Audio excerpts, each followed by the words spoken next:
beserta jajaran. Yang kami hormati Kapolres Bahar Polri, Inspektur Jenderal Polisi Suwondo Nainggolan, SIK MSI. Hadirin yang kami hormati, berlanjut ke acara selanjutnya menyanyikan lagu kebangsaan Indonesia Raya. Hadirin dimohon berdiri.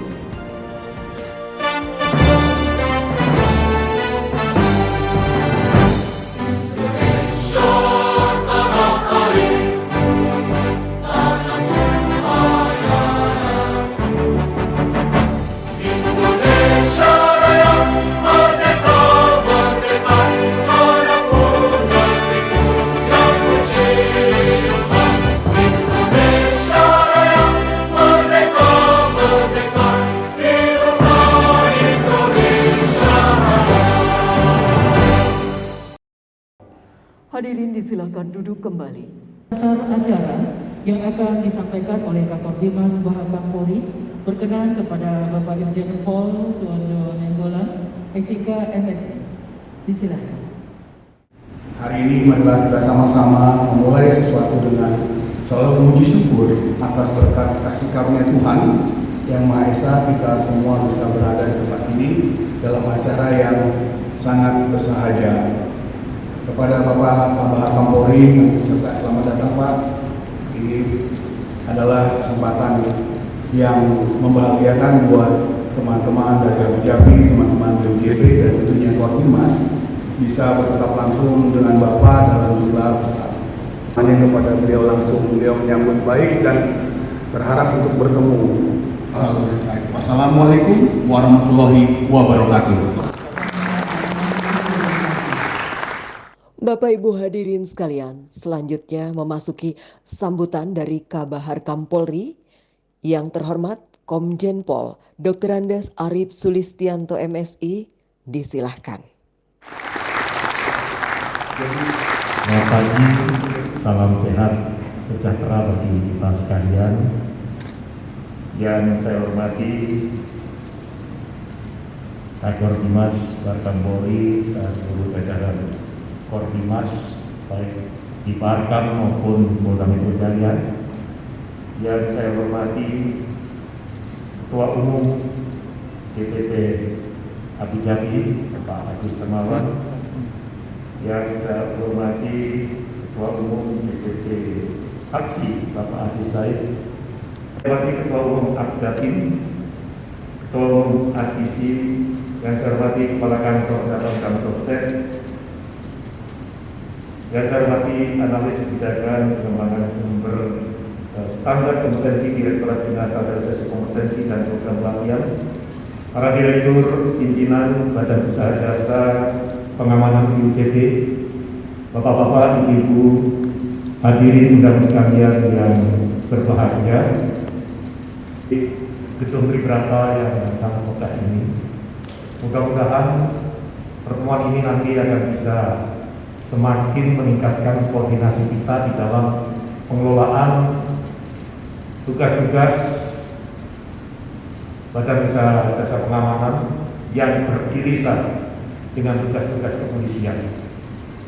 Saya ucapkan terima kasih atas diselenggarakannya acara ini dan mohon maaf sejak dilantik menjadi Kabahar kurang lebih sudah 10 bulan yang lalu, karena tanggal 24 Januari saya dilantik menjadi Kabahar. Baru hari ini saya sempat bersilaturahim dengan bapak-bapak dan ibu sekalian, namun tidak mengurangi arti intensitas koordinasi kita, karena saya sudah perintahkan kepada Pak Kakor Dimas dan jajarannya baik di Barkam maupun di jajaran Polda untuk betul-betul mengelola tugas-tugas dalam pengelolaan dan pembinaan Badan Usaha Jasa Pengamanan yang sangat diperlukan dalam pelaksanaan tugas kepolisian.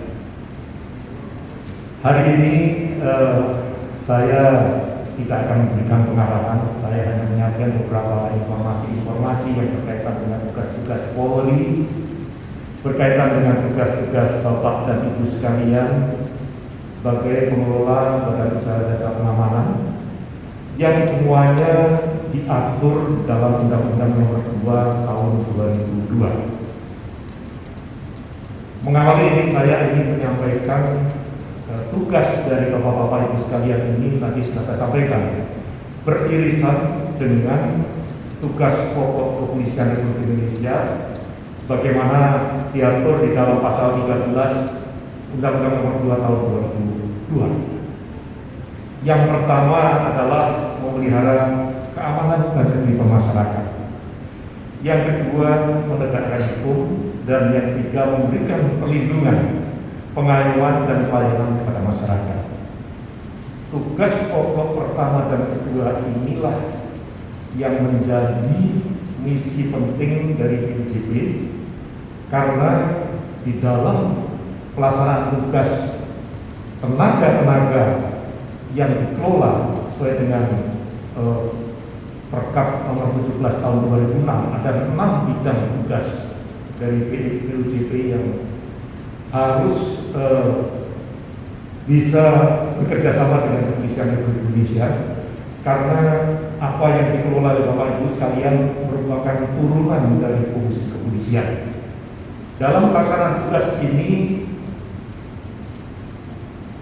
kami menyusun satu konsep operasi pemeliharaan Kamtibmas yang kalau lihat gambarnya mungkin agak menjepit.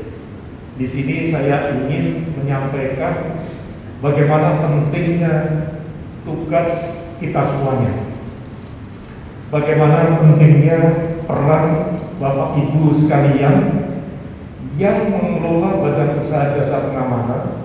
Kemudian outputnya adalah petugas-petugas pengamanan swakarsa yang bertugas pada lingkungan tugas atau lingkungan kerja mereka masing-masing. Ini adalah gambaran utuh di dalam pelaksanaan tugas pemeliharaan Kamtibmas oleh kepolisian yang saya mencoba untuk merumuskannya seperti ini. Di gambar yang kuning ini adalah lingkungan kehidupan kita. Lingkungan kehidupan sosial kemasyarakatan, lingkungan strategis, baik pada level lokal, pada level nasional, regional maupun internasional. Setiap hari kita mengalami dinamika perubahan yang sangat kompleks, baik menyangkut masalah ideologi, politik, ekonomi, sosial, budaya, agama, aspek demografi, aspek geografi, sumber daya alam yang tiap detik terus berubah. Kita mengenal, kalau di dalam pelajaran pada waktu kami sekolah dulu, Astagatra. Asta itu 8. Gatra itu adalah komponen-komponen dalam kehidupan bernegara. Ipolexostud hankam es demografi, geografi, dan sumber daya alam. Inilah setiap hari yang dihadapi oleh kepolisian dan pengemban fungsi-fungsi kepolisian lainnya. Bagaimana dengan masalah ideologi? Ideologi itu bukan hanya Pancasila saja, ekstrem kiri, ekstrem kanan, tidak. Bagaimana kehidupan keberagamaan ternyata bisa menimbulkan konflik. Bagaimana masalah sosial, masalah budaya, masalah ekonomi bisa menimbulkan masalah di dalam kehidupan kita sehari-hari. Masalah demografi, kependudukan, masalah sumber daya alam yang mungkin dikelola oleh perusahaan-perusahaan di mana tenaga-tenaga pengamanan kita bekerja di sana, di mana di dalam perusahaan-perusahaan ada para tenaga kerja, para buruh yang mereka juga memiliki keinginan-keinginan. Di dalam interaksinya juga kemungkinan akan bisa menimbulkan konflik di dalam lingkungan pekerjaan itu sendiri. Ini setiap hari akan dihadapi oleh mereka. Sehingga di dalam pelaksanaan tugas sehari-hari, kepolisian betul-betul concern terhadap masalah-masalah ini. Setiap hari ini terjadi perubahan, terjadi dinamika yang sangat cepat, yang di dalam doktrin Kamtibmas ada 3 eskalasi yang harus diperhatikan oleh kepolisian di dalam pengelolaan keamanan dan ketertiban di dalam masyarakat. Secara eskalatif, pertama adanya potensi gangguan. Ya, kalau dulu disebut dengan FKK, faktor korelatif kriminogen. Kemudian FKK ini atau PG ini harus dikelola dengan baik supaya tidak berkembang menjadi ambang gangguan atau polis hasad. Sehingga tugas-tugas pemeliharaan Kamtibmas berkutat atau berada di FKK dan PG ini supaya tidak sampai menuju ke eskalasi yang paling tinggi berupa gangguan nyata atau ancaman faktual. Disinilah tugas Baharkam bersama-sama dengan pengembang fungsi kepolisian yang lainnya yang secara swakarsa, ada kepolisian khusus, ada PPNS, ada satuan pengamanan yang bapak-bapak ibu-ibu sekalian kelola, lingkupnya pada pengelolaan FKK dan PH atau PG dan AG. PG dan AG yang ini harus betul-betul dipahami perkembangannya setiap hari. Setiap hari, dari detik ke menit, dari menit ke jam, jam ke hari, hari ke minggu, setiap hari akan selalu berubah. Sehingga langkah-langkah inilah yang akan dirumuskan, yang nantinya akan diberikan pengetahuan ini kepada petugas-petugas pengemban pemeliharaan Kamtibmas yang di dalam turunan Undang-Undang Nomor 2 Tahun 2002 ini bisa atau dilaksanakan juga oleh pengemban fungsi kepolisian yang lain seperti yang saya sebutkan tadi. Oleh karena itu di dalam doktrin pemeliharaan Kamtibmas yang kemudian di dalam pendidikan tugas-tugas kepolisian ini menjadi salah satu dasar dalam pendidikan kepolisian di pembentukan. Pengetahuan-pengetahuan seperti ini juga akan diberikan kepada satu petugas-petugas satuan pengamanan yang dia memiliki tanggung jawab memberikan situasi atau mewujudkan situasi aman di dalam lingkungan kerjanya. Jadi satpam itu bukan hanya duduk di pos jaga malam, hanya dibutuhkan meleknya saja, tetapi dia juga harus bisa memiliki kemampuan intelijen. Intelijen itu tidak harus menjadi CIA, menjadi BIN. Di dalam Undang-Undang Nomor 8 Tahun 81, tindakan penyelidikan adalah tindakan intelijen yang melekat pada semua level pangkat kepolisian. Apa sih sebetulnya salah satu tugas intelijen? Mengumpulkan informasi. Dari informasi yang terjadi di lingkungan kerjanya, maka disampaikan kepada mungkin komandan satpam yang ada di lingkungan itu, kemudian akan dilaporkan kepada satuan kepolisian terdekat, Pak, ini nanti ada begini-begini. Sehingga kecepatan informasi ini yang sangat diperlukan untuk melakukan langkah-langkah preventif dan preventif. Sehingga ketika saya menjadi Kabaharkam, saya sampaikan bahwa dimensi tugas Baharkam itu meliputi 4 bidang. Yang pertama, dimensi darat. Kehidupan masyarakat semuanya di daratan, sehingga seluruh aktivitas yang di daratan menjadi tugas kami untuk melakukan pengamanan dimensi darat. Di samping dimensi darat juga ada dimensi laut. Kami memiliki polisi perairan. Kemudian yang ketiga adalah dimensi udara. Kami memiliki kepolisian udara yang dia juga akan melakukan patroli udara. Memang tidak melakukan penegakan hukum di atas udara karena tidak ada traffic light Pak di sana. Memberikan dukungan di dalam pelaksanaan tugas baik di laut maupun di darat. Kemudian satu dimensi lagi, dimensi yang ada di dalam hati setiap individu. Apalagi dimensi hati. Kalau kita bicara preemptif, maka kita kembali kepada rumus klasik terjadinya kejahatan. Kejahatan itu terjadi apabila bertemunya niat dan kesempatan. Niat ini ada di dalam hati setiap individu di dalam masyarakat. Kemudian di mana letak kerjasama dan sinergitas antara kepolisian dengan BUJP?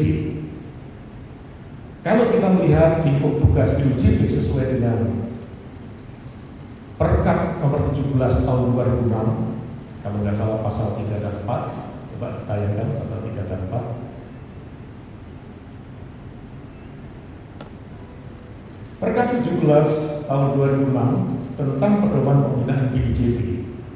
Pasal 3 dan 4 ada 6 jenis badan usaha jasa pengamanan. Yang pertama adalah usaha jasa konsultasi keamanan atau security konsultansi. Tidak tahu ini berkembang atau tidak, karena dari 6 ini yang paling banyak adalah yang kelima, usaha jasa penyediaan tenaga pengamanan. Inilah yang saya gambarkan tadi di dalam skema grafis.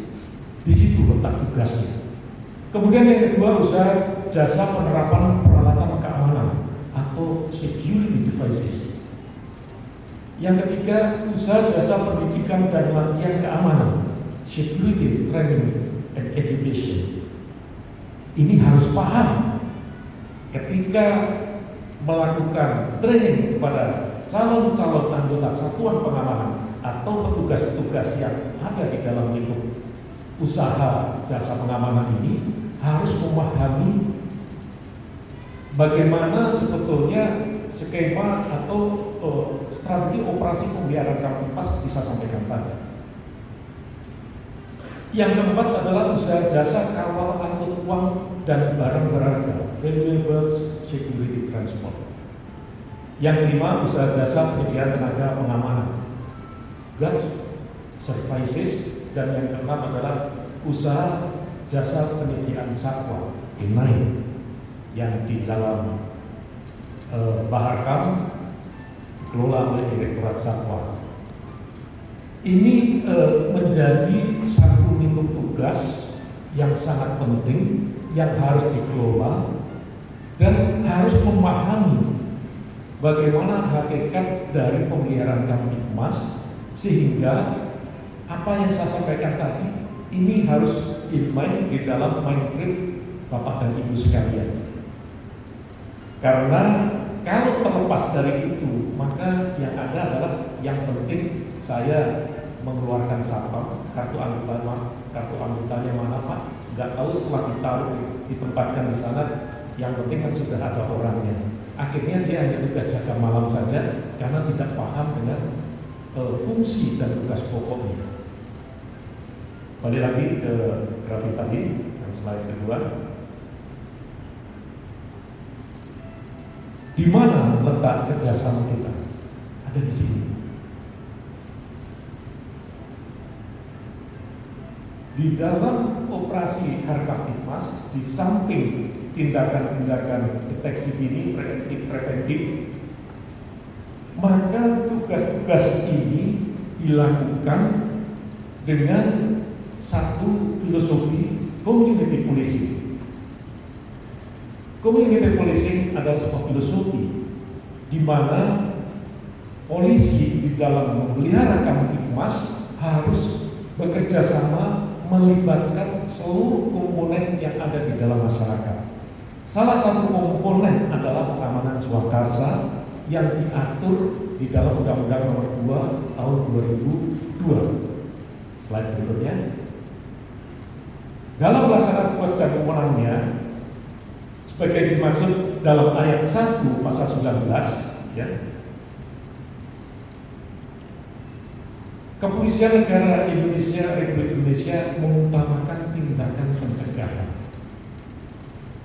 Jadi misi yang kita lakukan bukan bangga ketika ada kejahatan berhasil ditangkap.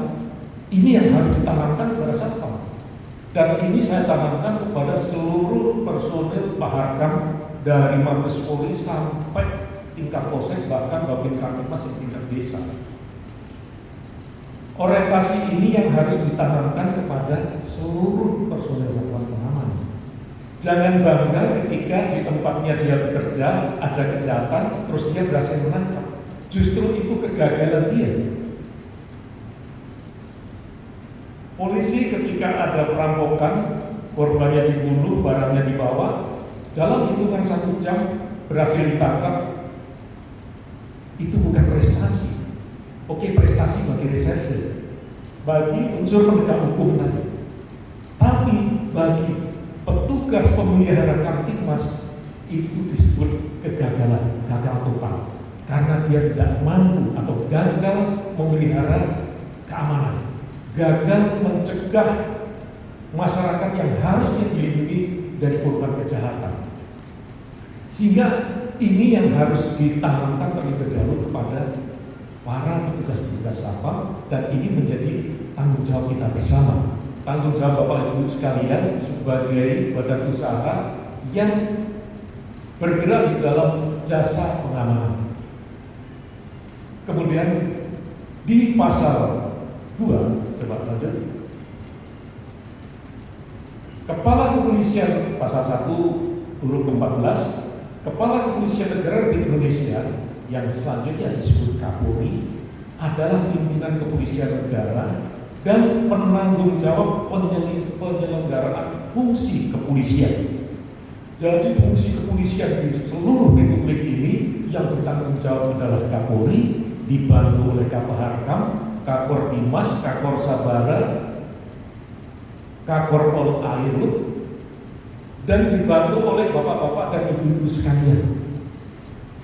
Jadi yang bertanggung jawab adalah Kapolri. Kita ini membantu penyelenggaraan fungsi kepolisian di Republik ini. Fungsi kepolisian di pasal 2-nya adalah fungsi pemerintah negara di bidang pemeliharaan keamanan dan ketertiban masyarakat. Penegakan hukum, karena kami juga melakukan penegakan hukum. Kemudian perlindungan, pengalaman, dan pelayanan kepada masyarakat. Apa dan siapa pengemban fungsi kepolisian? Pengemban fungsi kepolisian adalah Kepolisian Negara Republik Indonesia yang dibantu. Nah, di sini dasar hukum Bapak dan Ibu sekalian menyelenggarakan jasa pengamanan yang nantinya memberdayakan atau memobilisir para satuan pengamanan adalah di pasal 3 ini. Pertama adalah kepolisian khusus. Ada di Kementerian Kehutanan, ada di Jabatan Kereta Api, Polsuska. Kemudian penyidik pegawai negeri sipil, ada PPNS di kementerian-kementerian yang diberikan kewenangan oleh Bupati melakukan penyidikan. Yang ketiga adalah bentuk-bentuk pengamanan swakarsa. Jadi pasal 3 ayat 1 inilah landasan hukum penyelenggaraan pengamanan swakarsa yang selanjutnya dalam perkembangannya dikelola penyediaannya oleh BUJE yang Bapak Ibu sekalian kelola. Karena ini menyangkut fungsi kepolisian, maka harus dilandasi dengan etika profesi, dilandasi dengan profesionalitas. Tidak bisa lagi sekarang ada orang lewat, saya perlu yang jaga perusahaan saya, langsung dipanggil, dikasih seragam satpam, dah jadi satpam. Itu jaga malam. Tapi ketika dia sudah menggunakan atribut satpam, maka dia akan menyelenggarakan atau melaksanakan fungsi kepolisian, karena menyelenggarakan fungsi kepolisian, maka dia harus memahami profesi dari fungsi kepolisian pada skala yang terbatas. Dan ini tidak dilakukan atau tidak bisa dilakukan kalau tidak mengikuti pelatihan. Karena makin lama jumlah semakin banyak, tidak mampu lagi dikelola oleh Korbimas, sehingga dibantu oleh badan usaha jasa pengamanan ini menyelenggarakan atau mengadakan mulai dari merekrut, melatih sampai alih daya para petugas satpam ini, sehingga dia akan bertugas pada lingkungan kerjanya berkoordinasi dengan petugas-petugas kepolisian di mana dia ditugaskan. Karena ini sudah diatur oleh undang-undang, maka mereka harus taat pada aturan itu. Mereka harus memahami tugas-tugasnya. Saya sudah diskusi dengan Pak Agus Dermawan tadi secara singkat di luar transit, bahwa ini tidak bisa begitu sudah ditempatkan atau ditugaskan di satu perusahaan terus dilepas saja. Kita harus melakukan kontrol pada mereka. Kita harus melakukan evaluasi pada mereka. Karena apa yang dilakukan mereka akan berdampak kepada satpam seluruhnya. Sama dengan kami, sama dengan polisi. Ketika ada anggota satu yang melakukan penyimpangan, maka seluruh polisi se-Indonesia itu dianggap sama dengan yang menyimpang. Padahal ya bahasanya itu oknum. Apalagi sekarang satpam itu seragamnya sama dengan polisi. Jangan sampai polisi yang melanggar, satpamnya dituduh, wah itu satpam. Enak sekarang, bisa jadi kambing hitam kan satpamnya. Polisinya meras di sana, begitu viral bisa ngeles. Itu bukan polisi, itu satpam. Satpamnya begitu juga. Kemarin di mana di Jakarta ada yang melakukan razia, dikiranya polisi. Satpamnya berperan seolah polisi dia. Satpamnya mungkin itu bukan satpam, itu polisi. Jadi ini efek dari beberapa perubahan-perubahan yang terjadi. Nah, disinilah pentingnya kita untuk membina mereka, selalu mengevaluasi terhadap tugas-tugas mereka. Next slide berikutnya.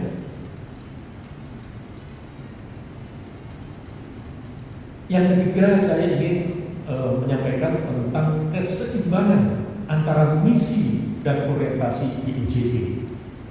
BUJP adalah badan usaha jasa pengamanan. Ada 6 bidang itu tadi.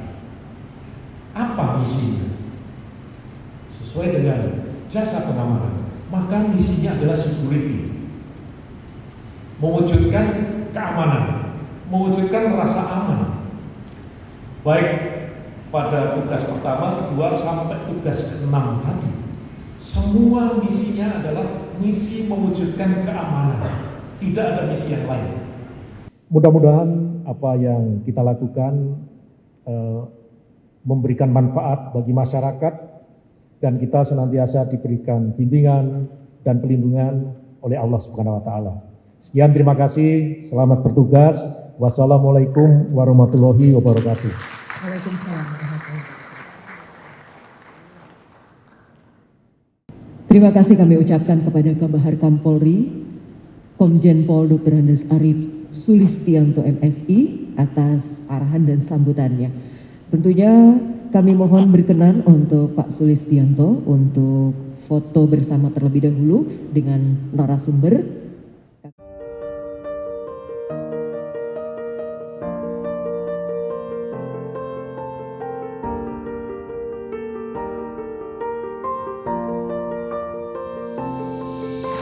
Kita berikan lagi foto yang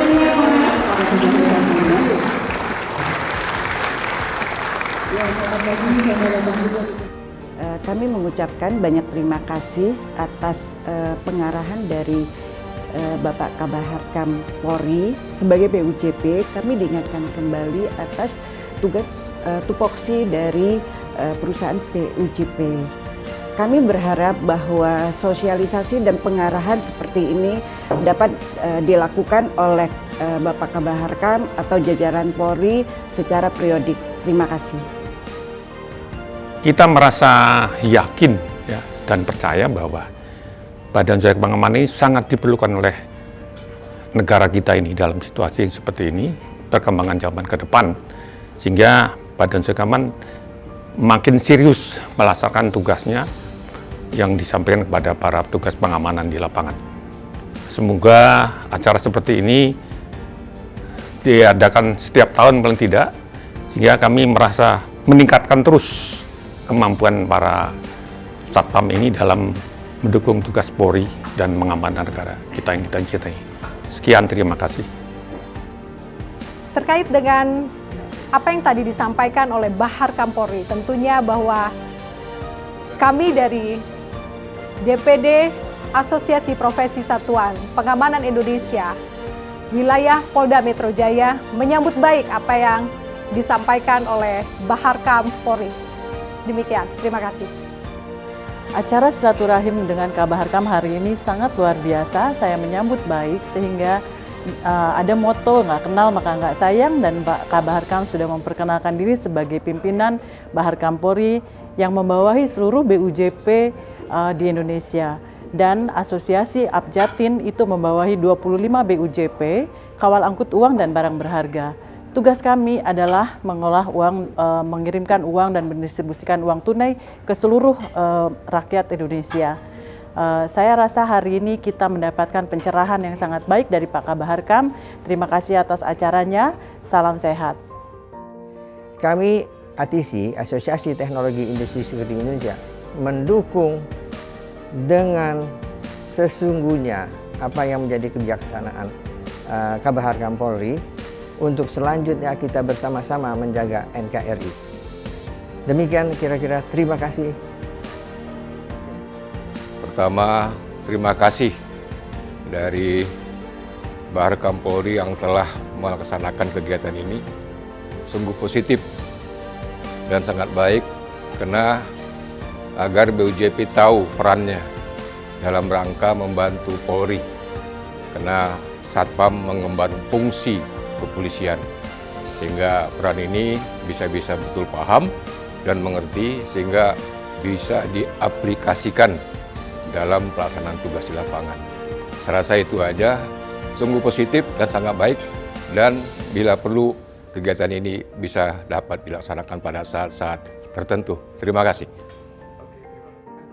Saya sangat berterima kasih mendapat undangan dari Kabaharkam, ya, di mana saya melihat Pak Kabaharkam sangat mengerti mengenai kedudukan Satpam sekarang, dan sangat menghargai profesi Satpam. Kedepannya kita harapkan ya Kabaharkam juga lebih memperhatikan lagi profesionalisme Satpam, dan kami sebagai BUJP sangat berterima kasih pada Kabaharkam.